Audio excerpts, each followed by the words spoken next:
And it would seem to me, based on what I've been hearing from Iranian officials who are monitoring U.S. and Israeli troop movements in the Persian and across West Asia, that the Americans and the Israeli regime are choosing perhaps the worst option. Maybe ways to look at this, either or four ways. Let's say either the United States walks away and things will be bad, or the United States continues with this siege warfare and things will get worse. And as the longer it lasts, it'll increasingly get worse. It carries out an attack. My apologies, Mr. Marandi. I'd just say, or it carries out an assault, and an assault will fast forward catastrophe. Try to give our viewers the type of destruction that has happened in your country, a visual, and how long and how much that would take to rebuild Iran. Well, actually, I think that in the long run, if this continues, countries like Iran will be less affected on the whole, because Iran has been under siege and sanctions for decades, and it is used to dealing with difficulty and hardship. And a lot of Iranian products and needs are made at home because of the sanctions. But other countries which have never experienced sanctions, they are part of different supply chains. They're not self-sufficient. Only a handful of countries, I assume, can be put in that category. So I think the vulnerability of countries across the world are much greater than we think. But in the case of Iran, the United States and the Israeli regime, they've bombed petrochemical plants. They've bombed pharmaceutical plants.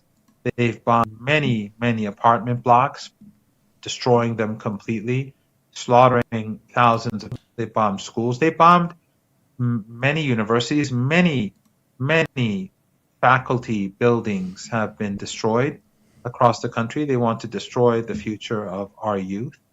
And as you know, on day one, they slaughtered 168 little elementary school children, almost all girls, predominantly girls. And they never acknowledged it. They never apologized for it. And in my opinion, in the opinion of almost all Iranians, it was intentional, because day one of any major operation is a day in which all the targets are very carefully vetted. It's subsequent weeks in war, mistakes are more likely, but on day one, targets are very, very carefully chosen because you want maximum effect on day one. A lot of damage has been done in this siege. The damage is growing. Of course, Iran is not. I mean, we've seen American senators and leaders gloating over and claiming that the Iranians are starving and they have no food, and taking great pleasure in saying this, showing their barbarism. But that's not true. Iran obviously has many borders. It borders 15 different countries. It has the Caspian Sea. It has Central Asian countries as neighbors. It has Pakistan, Afghanistan, the Caucasus, Iraq and Turkey as neighbors. So the siege is only going to be partial, but still it is going to increase inflation and make life more difficult, significantly more difficult. But the Iranians, victims, are going to be more resilient, and they know that this is a fight for their survival. And of course, the Iranian, it is a civilizational state, and its religious ideology, Islam, Shia Islam in particular, which is very defiant against despots and oppressors and supportive of the oppressed. All of these combined give the Iranians a high degree of resilience and resistance, whereas for the United States, the war of choice. So I believe that the Iranians will outlast the Americans, whether they take this back to the hot war or they continue with siege warfare. But it is going to be increasingly destructive for Iranians. But I think that destruction across the globe is going to be much more, much greater than we think. I'm going to bring up an image here, and I'm not sure if you're going to be able to see it. It's going to be this image coming up on the screen here. It shows Kuwait, Saudi Arabia, and it shows the impact. It shows the impact. I'm just looking on the side of my screen here, but it shows the impact. The average American, the average Westerner, is absolutely clueless on how much of an impact it is. And when you see countries like Kuwait that exports have been halted, you see Iraq, the southern terminal exports have been stranded. We get to Saudi Arabia, the primary eastern hubs are blocked. And we're hearing that, yeah, they had other ways to export oil, but that's been also blocked because Iran has managed to hit that systemically. And we go over to the UAE.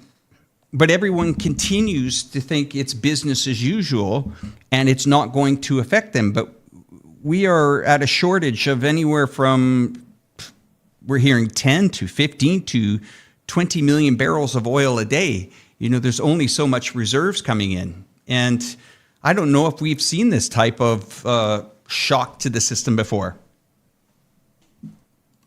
Yes, and you're absolutely correct. And it's not just oil; it's LNG, it's all chemicals that have been produced in this region, and as I said earlier, fertilizers, helium. The shortages are going to affect all supply chains of all sorts, and many production lines simply halt.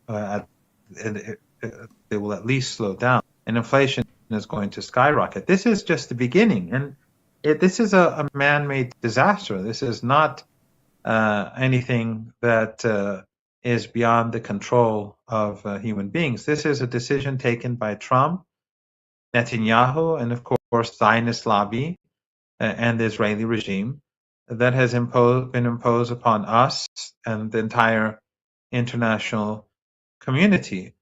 One of the things that I fail to comprehend is that the United States even now refuses to take an off-ramp. They have done so when the Iranians and the Americans agreed to a ceasefire. And when Netanyahu tried to broke that ceasefire by carpet bombing Lebanon, Trump, instead of insisting on abiding by the ceasefire, he sided with Netanyahu because Lebanon was a part of the ceasefire agreement. And then when Netanyahu, after 10 days of slaughtering women and children in Lebanon, he agreed to the ceasefire, briefly, of course. He then continued the slaughter later. The Iranians allowed, in accordance with the ceasefire agreement, ships from the 5 countries, Saudi Arabia, Qatar, the Emirates, Kuwait, and Bahrain, the 5 countries that assisted the United States against Iran, to leave through the Strait of Hormuz. But then Trump insisted on preserving a siege on Iranian ports. And that, again, because it was another violation of the deal, the ceasefire deal, the Iranians said then those ships cannot leave. We have to keep in mind, Iran has shut down the Strait of Hormuz. It has only shut it down for ships that are affiliated to countries that are hostile to Iran, that have been participants in the war. Otherwise, Russian ships, Chinese ships, Iraqi ships, ships from Oman and other countries, India and Pakistan, they've been passing through. Of course, ships that are linked to countries that are not hostile, but they come from one of these 5, that's a problem. But in any case, the strait has never been shut down. But now, Trump has actually more or less intensified the pace of shortages across the world by violating the ceasefire that could have given him an off-ramp. Yeah, absolutely. Everybody, first of all, I just want to address, we've had a lot of technical issues this morning. Just trust our team is working very hard. Just so everybody knows the logistics here, we've got 3 people in 3 different countries We're going over Chinese, Iranian, and USA servers, trying to, bring it in. So a huge effort from our team on the back end, just trying to sort this out. We know some of the audio's a little bit low. Sometimes the video is lagging. Just know it's very difficult to kind of bring this stream, to you guys. We're trying our best. So hopefully everybody can hear me now. And Professor, I thank you for bringing up Netanyahu and the Israeli regime and, what they've done. What's interesting is when Donald Trump was conducting a lot of interviews this week in Beijing, he brought the entire Fox News crew with him. Of course, the Fox News is obviously the mouthpiece for the Trump administration. They're trying to project this power. It's very funny to observe this because, for example, the interesting thing is when Donald Trump arrived in Beijing, they rolled out the red carpet for him. They had hundreds of Chinese kids on the sidelines waving USA and Chinese flags. And, for the Fox News, their perspective is, wow, look at America. We're so great again. We are, now respected on the international stage. I actually look at it the opposite. I look at Xi Jinping knowing that, Donald Trump is the world's biggest narcissist, and he knows exactly what Trump wants to see. He basically flatters him, and basically gives him, all this praise. And Donald Trump, immediately is smiling and thinking, wow, I'm so great. I'm so awesome. Xi Jinping's a great guy. So he basically neutralizes Trump very easily just by using some very good psychology there. But then, of course, Trump, the one thing I think the biggest problem for Trump is that he can't keep his mouth shut. So immediately he just admits on Fox News, we started this war for Israel, and we are doing this to kind of strengthen Israel. What about the gas? What about Americans can't afford life right now? The price of gas is going through the roof. People who can't afford, the daily living. And, Donald Trump, his only response is, well, look at the stock market. It's at an all-time high. Of course, we see, for example, just look at NVIDIA. I think it's responsible for 40% or 50% of the United States stock market value. Now, it's just absurd how one company is inflating things. But yet, you go out for a sandwich and a bottle of water, it's going to cost you $25 here in the United States. I mean, it's just absurd, the inflation and how things are really going. Professor, I got an interesting take because I did have a chance to talk to Professor Robert Pape, who has made a lot of headlines recently. His whole thesis is a thing called the escalation trap. For those of you that are not familiar with Professor Pape's insights, I think it's fascinating because what he's saying right now is that Donald Trump has really opened the door to Iran becoming the fourth superpower and fourth kind of major power in the world. We look at the United States, we certainly look at China, we look at Russia. And, we look at these as the three main countries that are able to exert a lot of power, whether it be economic, political, basically economically, politically, or militarily, can use their force. But he said now, before, again, we have to remember the Strait of Hormuz was open, it was completely open on February 27th. Commerce was going, oil ships were sailing through, no problem at all. But now Iran has a lot of leverage. They have a tremendous amount of leverage. They've shown to the world that they can influence the world economy. My question to you, Professor, is what is the kind of I want to get the insight into the Iranian people and what's going on the ground there, because that's where I think your greatest insights come from, because you're there in Tehran, you're there on the ground in Iran. Has that kind of been shown, are a lot of Iranian people seeing this new power that they have, that they've been able to really influence the world economy over the last 3 months, that, Iran has been able to withstand, not one, but two nuclear powers. Obviously, the United States and Israel have teamed up. But again, we know that Donald Trump launched this war on behalf of Netanyahu. It was Netanyahu that traveled to Washington, D.C. on February 11th, basically telling Trump, this is going to be a quick thing. We're thinking maybe 7 days, 10 days. I mean, you can knock out Iran very quickly. And kind of Trump took the bait. He thought, all right, Venezuela was pretty successful. We basically wrapped that up in about 72 hours. I think Iran, maybe a little bit longer, maybe a week, maybe give it 2 weeks, but we'll basically neutralize them. We'll be able to overthrow the government. We'll be able to control everything. But now, 90 days later, or however many days it is now, we're nowhere close to that. Yeah, as you said, Donald Trump refuses to take this off ramp. He's just going further and further down this rabbit hole that's just going to lead to chaos, as we pointed out. But I'd like to know, what is the perspective going on in the Iranian society? What are people talking about on the streets of Iran? How are they talking about this situation? Are they, optimistic that they've been able to last this long and that they have this new leverage? I'd like you to share that perspective. Yes, I think it's quite clear that when you speak to Iranians, of course, it is all anecdotal on my part, but also polls do indicate that there is a strong sense of empowerment among ordinary Iranians, and that they were able to defeat the superpower. Of course, the regime was defeated in the 12-day war pretty easily by the Iranians, and even though they carried out a blitzkrieg attack and had the full logistical support of the United States, after 8 days, it was the Israeli regime that was seeking a ceasefire. But in this war, you had a broad coalition. It was not just the United States and the Israeli regime. It was these countries in the Persian Gulf. It was Jordan. It was even countries like the Republic of Azerbaijan and Turkey that were assisting directly and indirectly. And of course, the collective West, the Europeans, through their indirect support, maximum pressure sanctions, all of these combined failed. And that gave the Iranians a strong sense of empowerment. Of course, there are concerns about the economy, about inflation, which is hitting ordinary Iranians, factory workers who've lost their jobs, or factories that have been destroyed. There has been significant damage done as well, but I think on the whole, the Iranians feel confident about their future, with apprehensions as well. I think, though, perhaps it's hard to say for me, but I think a lot of Iranians perhaps feel that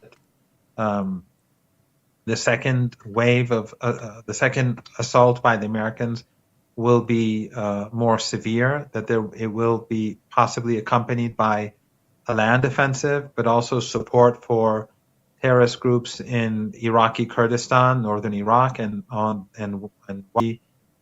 Takfiri Salafi groups on the border of Pakistan, in the no man's land inside Pakistan, where it's not well governed by the Pakistani government, and terror groups in Iran that they've been preparing. But ultimately, the Iranians are confident that they will overcome.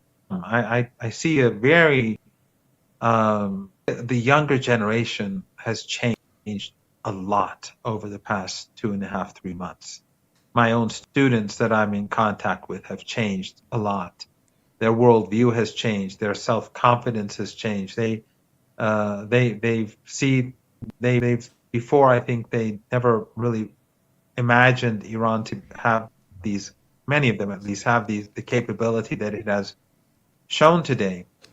But I believe that we still have tough weeks and months ahead, not just Iran, the entire world. One thing that I think has led us here is not just hubris and arrogance, but also the narrative that has been dominant for 47 years. This Orientalist worldview of a backward Iran and that's the same is true about China. And the city that you're in, I visited once, and even visiting there was so eye-opening. Even though I visited China many times in many different cities, but when I went there, I was so shocked to see how across China the country had advanced so much. It was not just Shanghai. We hear about Shanghai or Guangzhou or Beijing, and then there are cities that people have never heard of. But when you go there, you're just in total shock as to how clean those cities are, how advanced they are, how beautiful they are. And the same is true about Iran. So because we get our information about the world largely from the West still. I learn about China, even though I've traveled to China often, I still, throughout my life, I've been hearing news from China from Western sources. And news about Iran also comes from Western sources. Iran is a backward country. It is medieval. It's run by mad mullahs, whatever that means. It's corrupt, it's falling apart, it's unpopular, the people hate it. And then, if that's the case, then of course it makes sense to just give it a little push, and then it's like a house of cards. It makes sense. So they create this narrative using these Iranian expats who are on the payroll and these Iran experts who are linked to corporations and the Zionist lobby who will repeat what needs to be said. But then when they implement that policy, they hit a brick wall because the narrative is completely detached from reality. The same is true with China. The same is true with Russia. The same is true anywhere where the gap between reality and narrative is enormous and the other side is powerful. And I think that Iran is probably now, I don't know if one can say the fourth most powerful or not, but it is a superpower of sorts, and it has shown itself to be so. Professor Marandi, I just want to let you know, I don't know if you know much about me, but I do live in one of those unknown cities in China about 5 or 6 years ago called Chongqing, and I've made it I've been my there. life That's here. the city. Yes, a beautiful city. Thank you. I came here in 2020 to promote the city, and I just want to once again commend you for the voice that you give Iran. If it wasn't for channels like Danny Haipong, Dialogue Works, the Duran, Cyrus Jansen, my good friend here, the Katie Harper Show, I mean, your voice is so important. And what he has done to at least people in my community, people around my friendship circle, the first nation we want to go to when everything calms down is Iran. Because we've been lied to about Iran. We've been told a story that it's this nation, big bad Iran, by all these major news outlets and across the collective West. And it really, from a Western educated guy, I have to tell you, I am so disappointed with my country, so embarrassed about our countries that don't understand the catastrophe that we have unleashed. Canada is not a country that can go unchecked. We have done some very horrible things. I was one of the, when I was older, one of the first countries I went to was the former Yugoslavian nation, and visited Belgrade, saw the destruction with my own eyes there. A year and a half ago, I went to the front line of the Donbass conflict.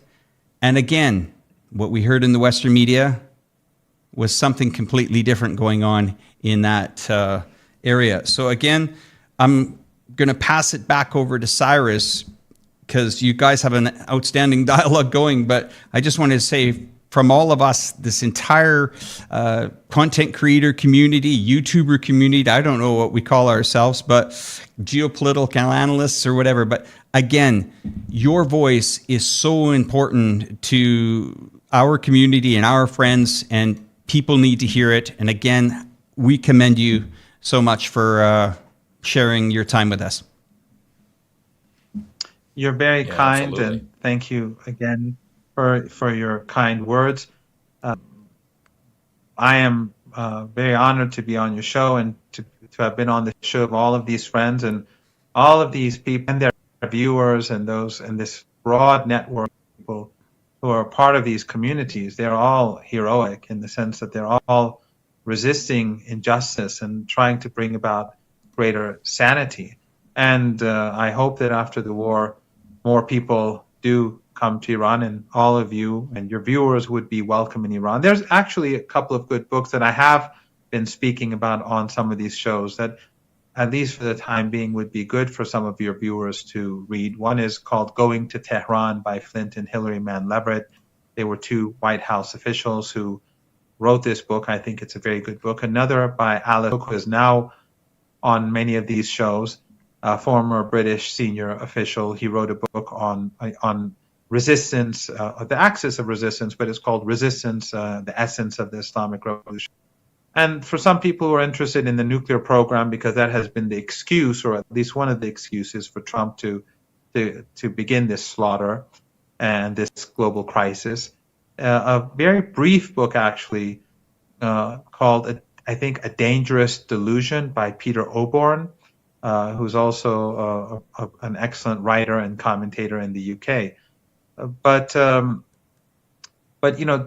just being in your city for me was an eye opener. Right, just walking at night alongside the river and just looking around, by itself destroys so many of those stereotypes that we're brought. And I think that the more we learn about one another, the more these narratives shatter, and the better it is for the world. What we are experiencing today is an empire that is using false narratives to justify aggression and oppression, and many people believing those narratives, whether they watch Fox or CNN. The rest of them are not much better. They're the same. Are perhaps less drastic, more subtle, and more sophisticated, but they are still tools of the Epstein class, the empire. But we are reaching a point where many young people are waking up, and I even though there's no doubt that there are dark days ahead, but I think that things will ultimately some change for the better. Thank you. And I'll hand it over to Cyrus. Just my last comment was at the start of the show, I think you made a comment about us covering maybe the financial and derivatives market. We do that to really expose some of the market manipulation that has been gone on and orchestrated by individuals of, we'll call it the Epstein class, where this goes unchecked. They know that the only authorities that can pretty much clamp down on them only have civil powers to do that, whether it's Security and Exchange Commission, so on and so forth. So we continue to see not only do the Americans get lied to, but they also get ripped off by an administration that is stealing billions from these people. So there's victims everywhere here. But I'm going to hand it to Cyrus. But anyway, thanks again for giving me the explanation about our great city here, Chongqing. I'll pass it back to you, Cyrus. Yeah. No, Professor and Alex, I just say, I want to just add a little bit of commentary there. One of the things that, how we started these YouTube channels was a few years ago, during the COVID time, when we were very frustrated about how China was being presented. And I mean, I know for myself, I actually started this YouTube channel by accident. I have lived many years in China, was very frustrated with the narrative that was coming out of Western media. And, just simply started to make some YouTube videos sharing my perspective as an American citizen that has lived in China for many years, have worked there for many years, speak the language, have really assimilated to the Chinese society, and just realized that there's a lot of things that are not presented very fairly or accurately in China. For example, again, I like to talk about this Fox News crew that was in Beijing. There was an interesting news clip where the Fox reporter was literally trying to record a video in the middle of the bike lane and just trying to kind of say, oh, look at all the chaos around here. You can't even walk across the street, properly because, the traffic management is so bad here. And that's like, well, you're walking in the middle of the bike lane, this is the lane for motorbikes. The sidewalk is to the left. You could easily walk on the sidewalk to record your video. But, and so a lot of saying, look, what are you doing? Get out of the way and stop complaining about that. But that's such a great example of the narrative of how they're trying to spin things, and immediately was exposed. Obviously these Chinese netizens were, immediately taking their cell phones out, recording that.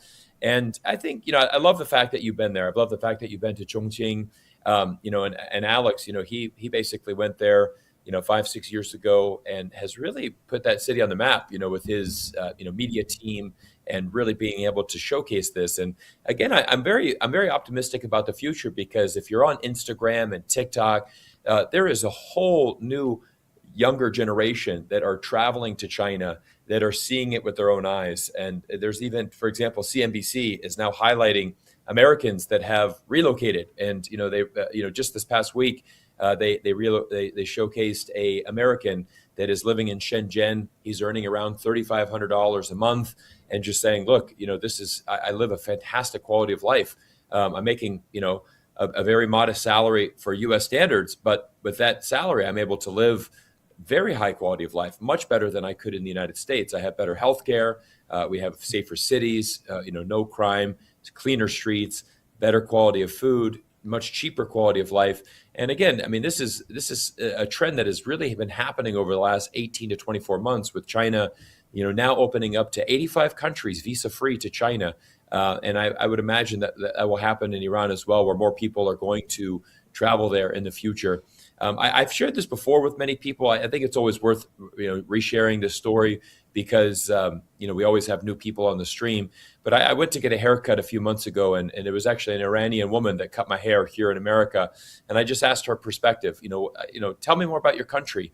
And the biggest thing that I got from that is she said, Cyrus, what I want people to understand is that we're a civilization of many thousand years. We're the Persian Empire. We're very proud of our culture, our history, and even in the darkest days or economic strain, there is a sense of community. There is this willingness for us to keep fighting, because this is not something new, right? Iran has been under U.S. sanctions for 47 years. So, and she also said a interesting perspective, because she said, I'm here in America, I'm working as a hairdresser, cutting hair, earning a modest salary here. But I kind of look at American people stuck in this rat race, trying to look for happiness. And she said, I actually find a lot more happiness in Iran, just people enjoying the simple things in life, whether that be a family gathering, celebrating a religious holiday, gathering for a meal together. This is something that you cannot take away from Iranian people. And, we have that ability to fight and to keep going forward. And she said, honestly, I would actually say there's more happiness and more joy in Iran amongst the common people than you would find here in the United States, where people are struggling so hard to get by. And, you only know what you know, right? People are stuck, living in a city like Los Angeles, where poverty's around, cost of living's through the roof. You're working a minimum wage job, and you're just living paycheck to paycheck. You're trying to make it to next Friday when that paycheck comes in, so that you can maybe pay your bills, hopefully break even. And, you're surviving. You're trying to survive. You're not saving money. You're not going on a holiday. You're literally trying to pay your bills. So I just think that's an important perspective to understand. And so, again, I think this is why YouTube channels and independent media has risen so much. There's a reason why you are in such high demand, and why many geopolitical channels, probably 30 or 40 at this point, have asked you to come on their show, possibly more. And why I know you're doing, you spend your days every day doing amazing interviews like this to give us the insights. I do want to bring it back to the nuclear program, because this is something that I think the Trump administration is going to want to go after, right? Is the enriched uranium. This is obviously a talking point that we hear in the United States. I think an interesting thing that we can talk about is the fact that remember a couple months ago now we talked about this this fighter pilot that was stranded in Iran, and in the United States has made this amazing, incredible mission. It actually happened around Easter Sunday. So, Pete Hegseth, the Secretary of War, as he's now calls himself, instead of Secretary of Defense, I think Secretary of War is a much more accurate Secretary of War Crimes. Yeah, basically. But he basically said, guys, it's an Easter miracle. We've been able to launch the most amazing mission. But interesting enough, we have not heard the name of this officer. We have not seen him in any type of media. There's not been a single article written about him as far as this mission. And it just kind of strikes me as being very odd, because I was talking to some Americans here a couple weeks ago, and they said, Cyrus, we're just doing so amazing in Iran. Look at that guy that we rescued. And I said, isn't it interesting that we haven't seen a photo of him? I mean, we actually don't even know his name. I just think that, wouldn't we have like a parade for him? Wouldn't he be interviewed by the New York Times? Wouldn't he be on the front? Wouldn't he sit down with CNN for an exclusive interview? And they're like, well, maybe it's just kind of, it's probably top secret. That's probably why. And I'm thinking, is it though? I'm under the impression that didn't actually even happen. And I mean, prove me wrong. But I think what the United States tried to do was launch a secret operation, maybe trying to get that, enriched uranium, because that would potentially be a win that Donald Trump could say, hey, we went into Iran, we got the uranium, now the war is over because, Iran has been stopped. And I mean, even now, he talked about saying, he's like, hey, I met with Xi Jinping and I told him, we're doing you a favor because we don't want Iran to have a nuclear weapon. And then even Fox News, they couldn't spin that. They're like, so what did Xi Jinping say? And he said, he didn't respond to me. I think he was probably just grateful, though. He was probably just grateful because we're helping China out a lot. I mean, it's just hilarious to see Trump kind of, make these mistakes and kind of pencil himself in the corner just by opening his mouth. But it kind of give us some perspective on the nuclear program or lack thereof of a nuclear program. What is going on with the enriched uranium? Is that something that Iran will continue to possess in the future? I'd just like to get your perspective. Again, you're the expert and on the ground in Iran. Well, again, I would advise your audience to read that book, Dangerous Delusion by Peter Oborn, or there's another one by Gareth Porter called Manufactured Crisis. It tells the history of the Iranian nuclear program, shows very clearly that this is indeed a manufactured crisis, and that the United States has used the Iranian nuclear program as an excuse to demonize the country because that's what the Israeli regime wants. It's been an excuse used in order to target Iran so that we could get where we are today. Just as the armed insurrection that we saw a few months ago that they pretended was Iranian police forces massacring, 50,000, 100,000, 200,000 people in like 2 days. I don't know if that's even physically possible, or 40,000 or whatever number it is nowadays. All that nonsense was basically to prepare the grounds for war. There was an armed insurrection funded by the CIA and the Mossad. They brought in the weapons. They admit that, but Western media doesn't want you to know that. They don't want people to know that. Channel 14, which is linked to Netanyahu, said weapons were brought in. That killed hundreds of police officers by their own admission. And Trump has more recently admitted that they sent weapons for these people. So these weren't peaceful protesters. They killed hundreds of police officers. In all, 3,117 people died, most of them ordinary people who were caught in the crossfire between these terrorists and police forces in different cities. And this, along with the nuclear program, this atrocity that they are responsible for, this armed insurrection that they are responsible for, these terrorists that they are responsible for, this was carried out. And the excuses about the Iranian nuclear program or the lies about the Iranian nuclear program are the two key propaganda tools that are now used to justify the bombing of schools and universities and hospitals and ambulances. So whenever Trump speaks, he's either speaking about the nuclear program or he's saying that the Iranians killed tens of thousands of their own people in a couple of days or whatever. The nuclear program, by American admission, is peaceful. The head of U.S. counterterrorism, Joe Kent, who resigned recently at the beginning of the war, said that Iran was not pursuing a nuclear weapon, and that this is all about the Zionist lobby and the Israeli regime, the war. Tulsi Gabbard said under oath that Iran was not pursuing. The International Atomic Energy Agency also said that there has never been evidence that Iran was pursuing a nuclear weapon at any point. But again, when you want to destroy a country, you need an excuse. The United States, when it wanted to attack Iraq, they used if you recall, they said that, your younger audience wouldn't know this possibly, but they were saying that in Kuwait, they threw babies out of incubators and took the incubators in hospitals. And then the daughter of the Kuwaiti ambassador, no one knew that at the time, but she made the claim in the United States. And the media went with it to demonize Iraq. Of course, Saddam Hussein illegally invaded Kuwait. But the point is that they used this lie, this false story, to mobilize American public opinion because half of America was opposed to the war. But ironically,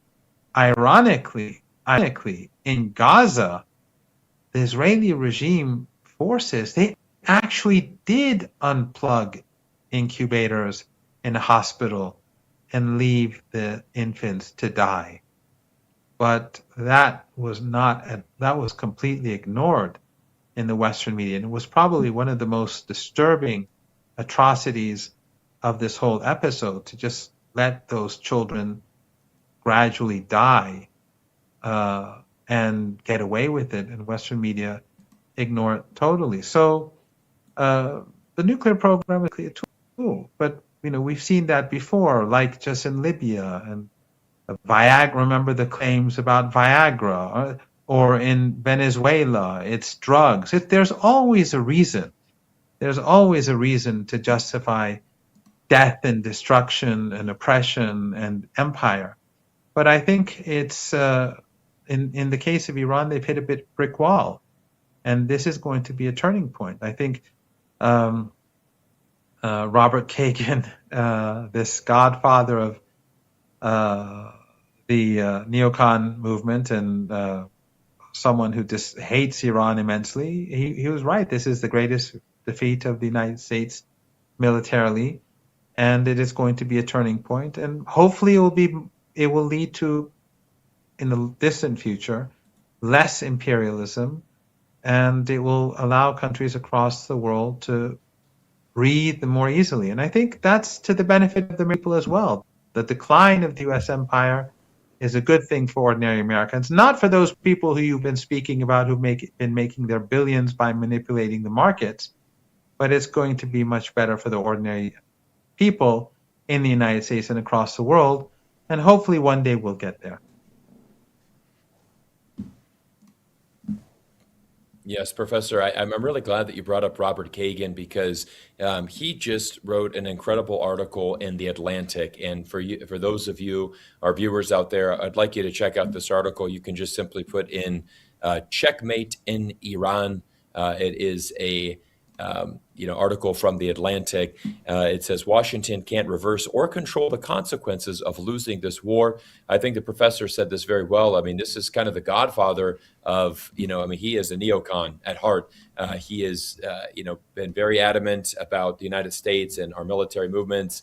And, even, for him to come out and write an article stating that Trump is checkmated in Iran is quite remarkable. It just shows a reverse, of kind of U.S. thinking. And again, I think right now for the United States, it's becoming very interesting here, Professor and Alex. What we're seeing here on the ground is we're seeing that the, as we call it, the Epstein class, or this MAGA environment, they're just losing a tremendous amount of steam. You just basically have your diehards left. The people that are so brainwashed that they are just going to keep following Donald Trump. But, essentially the Trump and the MAGA movement is the Titanic sailing on a ship, in the middle of the ocean, and it just struck a massive iceberg. And so we know how this story ends. This ship will be on the bottom of the ocean at the end.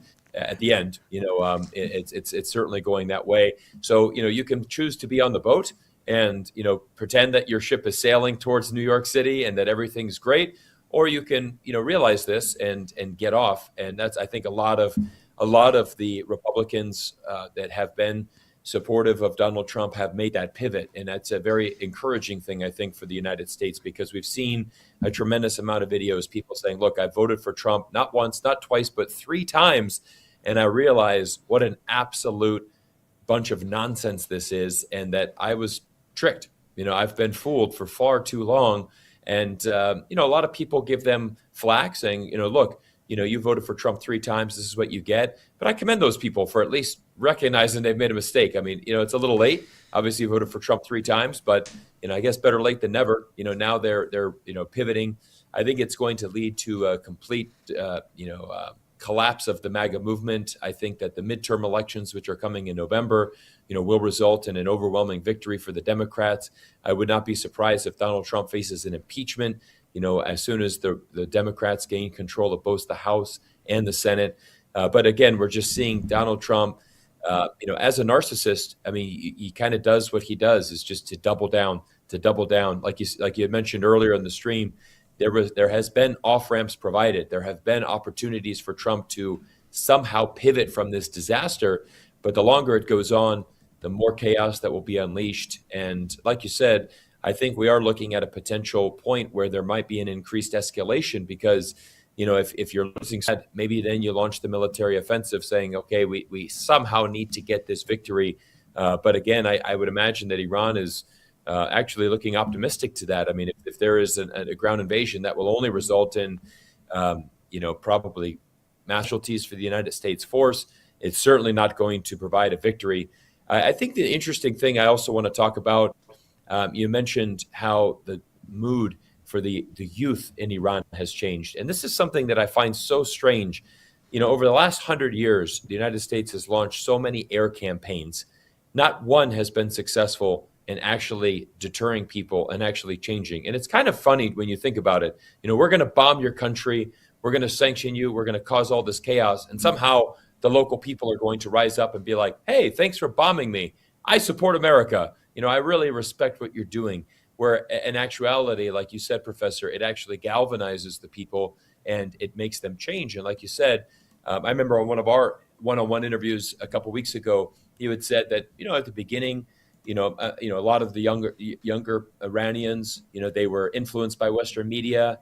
They certainly, believed a lot of the things from Western media, but now that has been proven to be false. And so now they're changing their tune, and things are changing. This fourth power is emerging. Iran continues to control the Strait of Hormuz. Interesting enough, close allies like China are able to continue to go through. Oil tankers are leaving, with Chinese oil. The United States blockade has not been successful in that regard. We're just setting ourselves up for a very interesting few months as, again, we continue to see this war, continue to escalate and be drawn out much longer than anyone in the Trump administration believed. Cyrus, I got one comment I want to just kind of bring up here. We talk about the U.S. political system. The Democrats, okay, they're going to get the lead in the midterms. To me, lately, the United States government is starting to feel like a uniparty. I can't tell the difference between the Democrats and the Republicans at all. It's like they're converging together. I don't know about you, but 4 years ago, the Democratic Party was completely different than what it is now. The Republican Party has completely shifted the other way. So I'm quite confused on what is real U.S. politics, or are they making it up as they go along? I mean, Professor Marandi, am I talking nonsense here, or?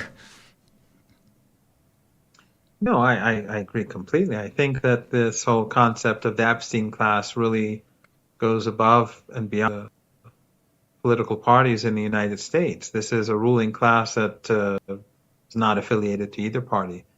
But what is, I think, happening is that a great awakening, especially among the youth, is emerging, and not just in the United States, but across the West and across the world. But in the United States in particular, I think it's going to be a huge challenge for the ruling class, because the demands of ordinary people are a complete shift in policy and a focus on the needs of Americans and an end to the endless wars, and that brings greater conflict between the bulk of American society and the oligarchs, the ruling elites, the Epstein class, which we're going to see the infighting within the parties themselves. You see that on the right, you have the Tucker Carlsons and the Candace Owens and the others, and then in the Democratic Party, you see open rebellion as well.